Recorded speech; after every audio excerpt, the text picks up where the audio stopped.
So what's up mga boss, no? Ito yung order sa atin ni Madam.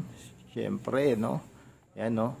So this is Eslong na NTR Scorpion, no? So pina-set up ni Madam ng ganito. So naka-EU tech set siya, no? Yan.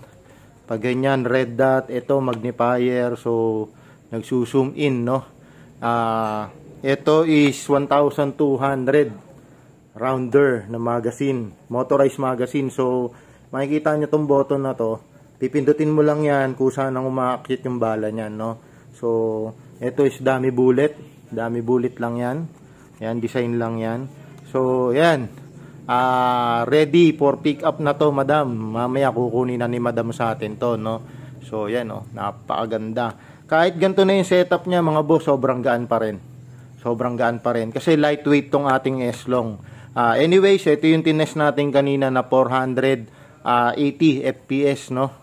So, papatune to ni Madam. Gagawin pang 450 FPS. So, wait natin sila mamaya. Tapos, actual natin i-tune to, no?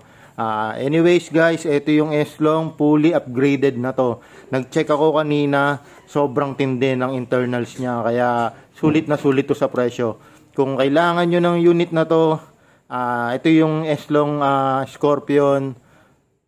Meron din tayong Dark Phoenix. PM lang kayo. Meron tayo nyan. May stocks tayo nyan, no? So, yan. Again, guys, ito yung possible. Yan. Upgraded na to, no? So, kompletong-kompleto na to. Wala ka nang hanapin dito. Ang ganda, naka-flat trigger po.